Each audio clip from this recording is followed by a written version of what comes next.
People like to believe babysitting is harmless, easy money, quiet houses, sleeping kids.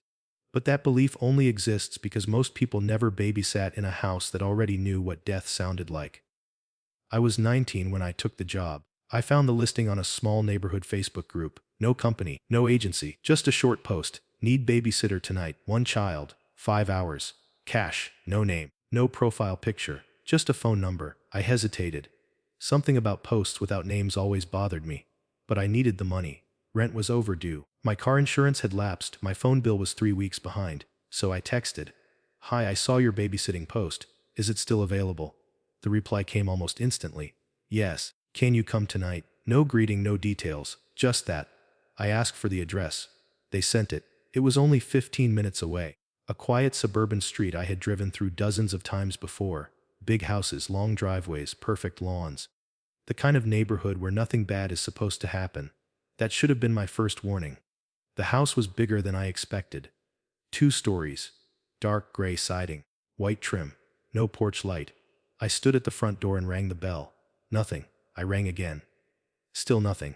I checked my phone to make sure I had the right address. Before I could knock a third time, the door opened. A woman stood there, mid-40s, thin, hair pulled back too tight. She didn't smile. "Are you the babysitter?" Yes.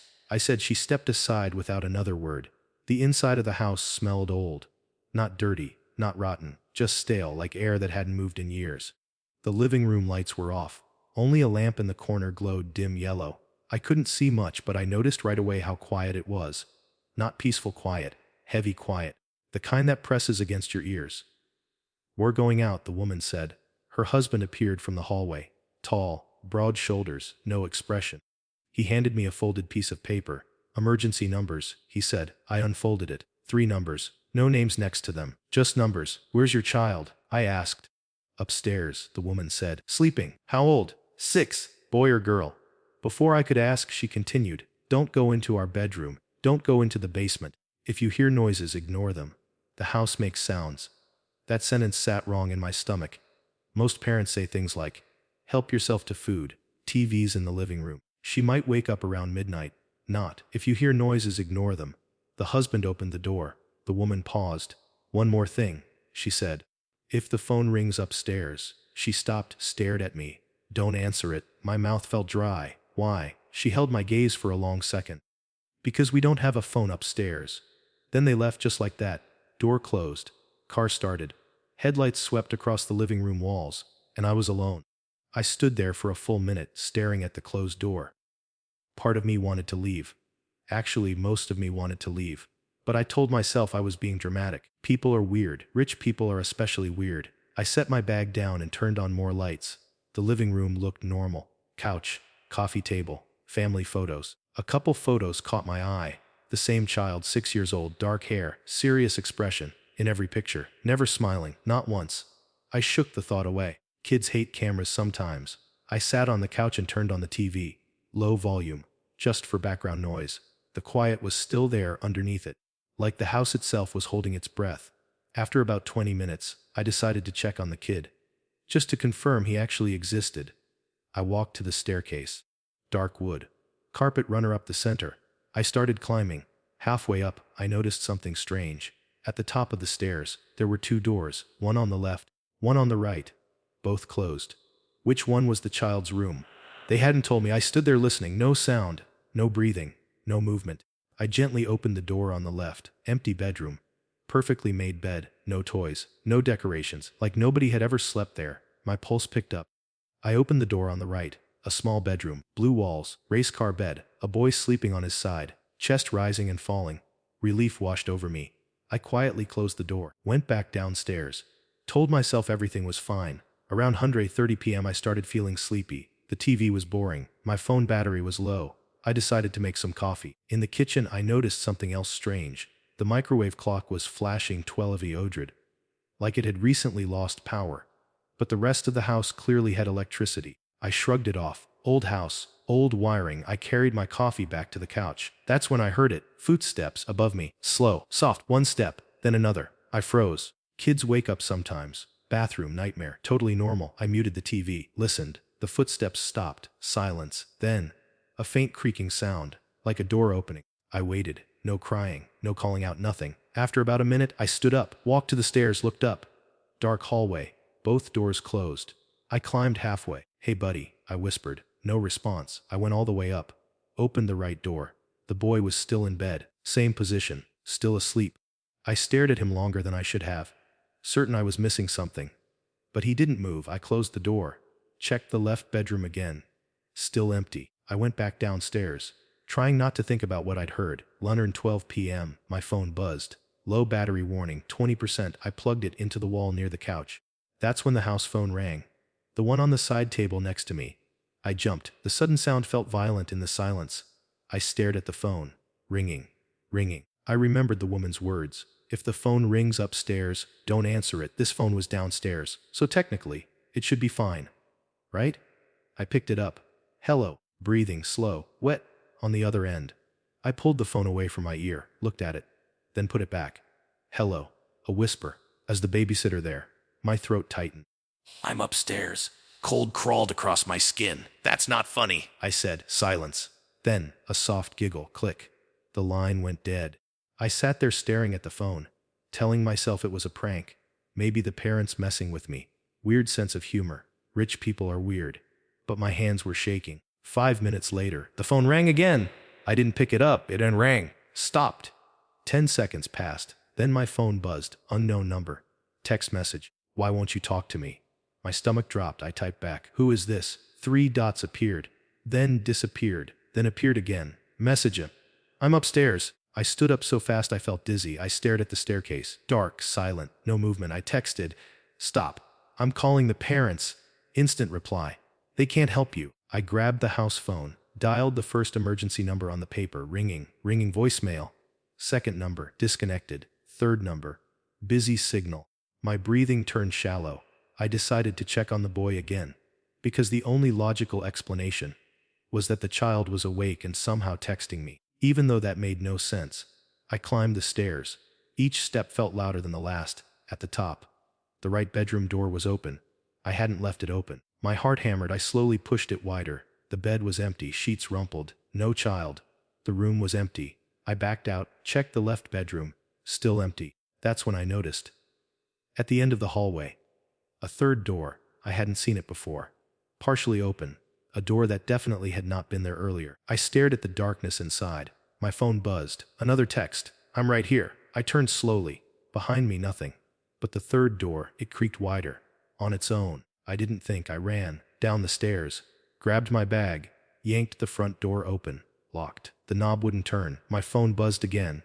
You weren't supposed to look. I screamed, pounded on the door, tried the deadbolt. It wouldn't move. Footsteps sounded above me, fast, heavy, coming down the stairs. I spun around. No one. But I could hear breathing. Not from the phone, not from upstairs, from somewhere inside the house. Close. Very close. The house phone rang. I didn't look at it and answer. Then, the front door unlocked. I threw it open and ran, didn't look back, didn't stop, didn't care about the money. I ran until my lungs burned, until I reached a neighbor's house, pounded on their door. They called the police. The police went to the house. They found no parents, no child, no third bedroom, no upstairs phone line, no fingerprints besides mine. The house had been vacant for 7 years. A family had been murdered there. Parents, 6-year-old son, stabbed in their sleep. The case was never solved. And according to records, the murders happened upstairs, in a room that no longer exists. That night was not the first babysitter to receive calls from upstairs. And I wasn't the last. The baby monitor that was already on. The parents told me their baby didn't cry. That was the first thing they said. Not hello, not thank you for coming. Just, our baby doesn't cry. I laughed politely. Most parents say their kid cries too much. Not that they don't cry at all. The mother didn't smile. She just stared at me. We need you from 8 p.m. to 2 a.m., she said. He'll already be asleep. You won't need to feed him. Just watch the monitor. She pointed toward the living room. A baby monitor sat on the coffee table. Screen on. Volume low. The screen showed a dark nursery. Crib in the center. Nothing moving. I hadn't turned it on. I hadn't touched it. It was already running. I assumed they'd left it on. Normal enough. What's his name? I asked. The parents exchanged a glance. The father answered. We don't say his name out loud. I waited for the joke. None came. Okay, I said. The mother grabbed her purse. If the monitor volume changes by itself. She hesitated. Turn it back down. Why? Because it's not the baby. The father opened the front door. They were leaving. I had been in the house less than 2 minutes. I stood there as they walked out. No emergency numbers, no instructions, no tour of the house. Just the monitor and the sentencing. It's not the baby. The house was small, single story, living room connected to kitchen, short hallway leading to 2 bedrooms and a bathroom. One bedroom was clearly the nursery. Door cracked open. Soft blue nightlight inside. I stood in the doorway and looked. Crib. Mobile. Baby-shaped lump under a blanket. Not moving. Breathing too subtle to see. I felt weird standing there. Like I was intruding. I closed the door. Returned to the couch. Sat facing the monitor. The screen showed the same image. Dark room. Crib. Stillness. I turned on the TV low volume, mostly for company. I checked my phone. 8:17 p.m. Everything felt normal. Too normal. Which made the silence heavier. At 8:42 p.m., the monitor volume increased. Not gradually, instantly. 1 second low. Next second loud. Static hiss filled the room. I jumped. My heart spiked. I grabbed the monitor and lowered the volume. Silence returned. I stared at the screen. Nothing had changed. Crib still. Dark. I remembered the mother's words. If the monitor volume changes by itself, turn it back down. I tried not to think about the second part. At 9:05 p.m. It happened again. Volume jumped to max. Loud static. I lowered it. My hands were sweaty now. I stared harder at the screen. I noticed something I hadn't before. The camera angle was slightly off. Not by much, but enough that I could now see part of the floor next to the crib. I didn't remember seeing the floor earlier. Maybe I just hadn't paid attention. Still, the camera hadn't moved. I hadn't touched it. I tried to convince myself the memory was unreliable. At 9:19 p.m., the volume went up. I didn't lower it immediately. I just watched. Through the static. I thought I heard something underneath, not crying, not breathing. A faint, clicking sound, like teeth tapping together. I felt my stomach tighten. I slowly lowered the volume. The clicking stopped. I stared at the monitor for a long time. Nothing moved, but the sense of being watched was growing. Not by the baby, by something else, something using the camera. At 9:41 p.m., the nursery door on the monitor slowly opened. I sat up. The real nursery door was down the hallway. I could physically go check, but I didn't move. On the screen, darkness from the hallway spilled into the nursery. The door stopped halfway. Nothing entered, nothing exited, just open. I waited. 1 minute. 2 minutes. The baby never moved. Never cried. Never shifted. The door on the screen slowly closed again. I stood up. I couldn't sit anymore. I walked halfway down the hallway. The real nursery door was closed. Exactly how I had left it. I didn't open it. I didn't want to. I went back to the couch. My legs felt weak. At 10:03 p.m. The monitor volume went up again. This time, I didn't touch it. Through the static, I heard breathing, slow, wet, adult breathing, not a baby. The screen zoomed in. I swear it zoomed. Closer to the crib. The blanket shifted, just slightly. Something under it moved. A shape rose. Not small, Not baby size, too long. too tall. The blanket slowly slid downward, revealing a face. Not a baby, not even human. Skin stretched too tight, mouth too wide, eyes open, unblinking, staring directly into the camera. I screamed. I slapped the monitor. The screen went black. Silence filled the room. My whole body was shaking. I stood there, afraid to look at anything, afraid to breathe too loudly. My phone buzzed. Text message. Unknown number. You turned him off. I dropped the phone. It hit the carpet. Buzzed again. He doesn't like the dark. Another buzz. Go turn the monitor back on. I grabbed my phone and ran for the front door. Locked. Deadbolt engaged. I hadn't locked it. I tried to unlock it. It wouldn't turn. The hallway behind me. I heard something soft, bare feet, on carpet slow, dragging, coming toward the living room. My phone buzzed again. He's awake now. The TV turned off, lights dimmed. The baby monitor screen flickered back on by itself. The face was gone. The crib was empty. The camera angle was lower, pointed at the floor. I could see feet, standing next to the crib, long, thin, bare, not moving. The dragging footsteps stopped. Behind me. I didn't turn around. I didn't want to see what was in the room with me. The monitor volume slowly increased. Static then, whispering, not words. Many voices overlapping, breathing into the microphone. My phone buzzed one last time. He wants you to watch. The front door unlocked.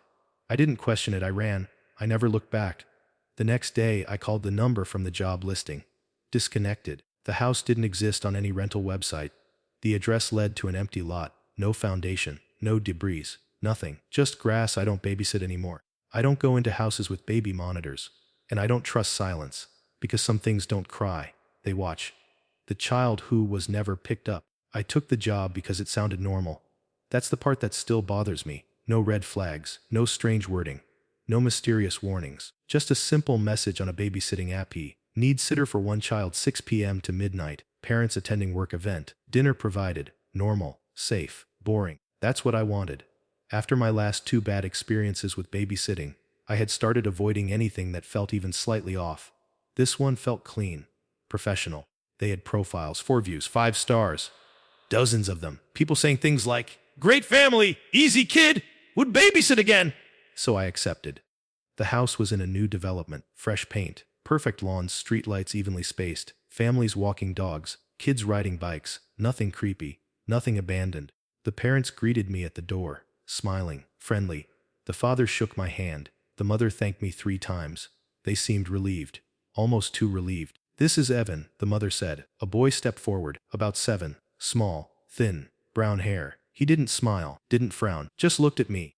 "You can call me whatever you want," he said. That caught me off guard. Most kids say their name again, or correct you, or ignore you. "What do you mean?" I asked. He shrugged. "They don't call me anything anymore." The parents laughed, a little too loudly. "Kids say weird stuff." I told myself that. The mother handed me a printed sheet. House rules. Simple stuff. Bedtime at 9. No snacks after 8. No going outside. One rule stood out. If Evan says someone is here to pick him up, ignore him. I looked up. "What does that mean?" The father answered quickly. "He has an imaginary friend who pretends to be a driver." The mother nodded. "Sometimes he says someone is coming for him. It's just a phase." Evan was staring at the floor, not blinking. They grabbed their coats. "Back by midnight," the father said. "Text us if anything happens." Then they left. Evan sat on the couch, hands in his lap, not moving. I turned on a cartoon. He didn't react. "Do you want pizza or chicken nuggets?" I asked. "I don't eat," he said. I laughed like everyone eats. "I don't," he repeated, flat, no emotion. I ordered pizza anyway. When it arrived, I put a slice on a plate and set it in front of him. He didn't touch it, didn't look at it, just stared at the TV. At 8:30 p.m., I told him to get ready for bed. He stood up immediately. No complaining, no delay. He walked down the hallway. I followed. His bedroom was plain. Bed. Dresser, no toys, no posters, no decorations. Like a hotel room. He climbed into bed. Pulled the blanket up to his chin. "Do you want a nightlight?" I asked. "No." "Door open or closed?" "Doesn't matter." I left the door slightly open. Turned off the light. He didn't move. Didn't roll over. Didn't shift. Just lay there, staring at the ceiling. At 9:12 p.m. He appeared beside the couch. I jumped. I hadn't heard his door open. "Can't sleep?" I asked. "They're coming," he said. My stomach tightened. "Who's coming?" "The people who picked me up." I forced a smile. "That's just pretend, remember?" He shook his head. "They're real." I walked him back to bed. Tucked him in. "You're safe," I said. He looked at me. "They don't hurt me." That wasn't comforting. I sat on the couch. Tried to watch TV, couldn't focus at 9:47 p.m. He was standing in the hallway again. "They're outside," he said. "No one is outside," I said. "They don't knock." "Go back to bed, Evan." He tilted his head. "They don't use doors." Cold slid down my spine. I walked him back, tucked him in again. This time, I sat in the doorway for a minute, watched him. He didn't blink. Didn't breathe noticeably. Just stared. I went back to the couch. At 18 p.m. There was a knock. 3 soft taps. From the front door. My heart nearly stopped. I stared at the door. Evan's bedroom door slowly creaked open. I hadn't moved. He stepped into the hallway. "They're here," he said. I stood up. Nobody's here. Another knock. 3 taps. Same rhythm. I grabbed my phone. "No service. Not one bar," I whispered. "Jet back in your room." He shook his head. "They don't like when I'm late." The doorknob slowly turned. I ran to the door and held it. Pressed my weight against it. "Go to your room!" I yelled. I heard feet. More than one set. Not from outside. From inside the house. Heavy footsteps. Coming from the hallway. I turned. Evan was standing there, smiling. First time I had seen him smile. "They're not at the door," he said. "They're already inside." The knocking stopped. The pressure against the door disappeared. Something cold brushed my ankle. Like fingers. I screamed. I ran. Grabbed Evan's arm. Pulled him toward the back door. He didn't resist. Didn't struggle. Just walked. The back door was unlocked. We burst into the backyard. Motion lights turned on. Empty yard. Fence. Trees. Nothing else. Evan stopped. "They don't go outside," he said. They stay where I stay. I let go of him. What are you? I whispered. He looked confused. I'm the kid nobody picked up. My phone vibrated. One bar of service appeared. Text from the mother. Running late, be there around 20:30 dine. I stared at Evan. You're real? I said. He nodded. I was. My blood felt cold. What does that mean? I died here. The backyard light flickered. Avon looked toward the house. They're hungry tonight. The back door slammed shut on its own. Locked. The lights inside the house turned on. Every single one. Silhouettes moved behind the windows. Tall, thin, not human. Evan looked back at me. If you leave me here, they take me. If you take me with you, they take you too. My phone buzzed. Another message. Almost home. I backed toward the fence. I'm sorry, I whispered. Avon nodded. I know. He walked back toward the house, each step slow, calm, resigned. The back door opened. Darkness swallowed him. The door closed. The house went dark. I climbed the fence, ran, didn't stop, didn't look back. The parents never contacted me again. The listing disappeared. The profiles were gone. I searched the address. No record of a house ever being built there. No development permits, no property history. Nothing. Sometimes, late at night, I hear 3 soft knocks. Not at my door. Not at my window. Inside my walls, waiting. For someone to pick up the child who was never picked up.